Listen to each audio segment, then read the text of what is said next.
नहीं करना चाहिए, उसको मारना, उसकी हत्या नहीं करना चाहिए। तो क्या करना चाहिए?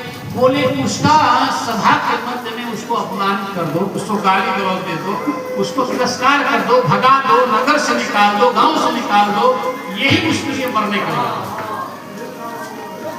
तो दोनों काम हो जाएगा। मारना नहीं पड़ेगा और इसका तिरस्कार कर दो, इसको वपन कर दो, दुरुप कर दो, ये मरने के बराबर है।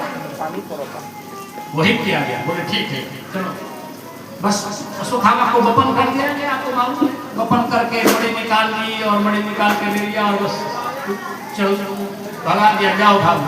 अब अश्वत्थामा चला गया और अश्वत्थामा को कम से कम कृतार्थ होना चाहिए, चलो कम से कम जान जाए, लेकिन उल्टा हुआ। अश्वत्थामा कृतार्थ क्या होना है और क्रोध में भर गया कि अच्छा अपना मेरी मणि निकाल लो। फिर ब्रह्मास्त्र लेकर चला दिया। ब्रह्मास्त्र आया कहाँ?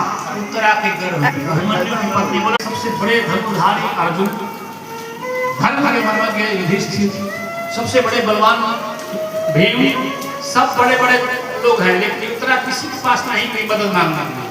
और जैसे ही ब्रह्मास्त्र आया उत्तरा को जलाने लगा गर्भ को, उत्तरा दौड़ के गई और सीधे गई वहां भगवान कृष्ण के पास। भगवान कृष्ण वही थे।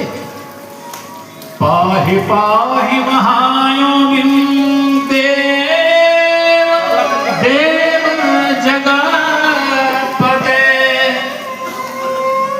नान्यं त्वदभयं पश्ये यत्र मृत्यु परस्परम्।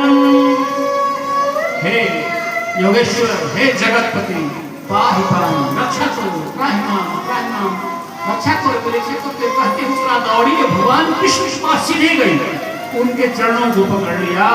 बोला ये जो ब्रह्मास्त्र मुझे जला रहा है, मेरी गर्भ की रक्षा करो, मेरे बालक की रक्षा करो। भगवान ने तुरंत, देखिए अगर कोई कहते हैं भगवान आने में देर करते हैं, भगवान को वर्षों हजारों वर्ष तपस्या करने की जरूरत नहीं। भगवान एक क्षण में आ सकते हैं, ये भगवान का वचन है। भगवान कहते हैं मुझे कोई याद ही नहीं करता, जिस विधि से मुझे याद करे, अगर वो विधि से याद कर ले, मैं उसी क्षण वहां रहता हूं, क्योंकि आना नहीं है। भगवान तो हर जगह रहता ही नहीं, विद्यमान है, कोई बुलाना थोड़ा पड़ता है। अच्छा ये बताइए, माचिस लकड़ी में अग्नि होती है ना, लकड़ी में अग्नि होती है, लेकिन अग्नि हर जगह दिखती है क्या? अग्नि को आप रगड़ेंगे, हम लोग ये करते हैं तो अग्नि मंथन करते हैं।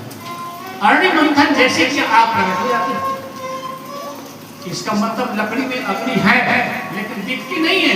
मंथन किया और मंथन से अग्नि प्रकट हो गई। ऐसे ईश्वर हर जगह है, लेकिन ईश्वर को प्रकट करने की जो विधि है वो हम नहीं जानते, इसलिए ईश्वर दिखता नहीं। अब बताइए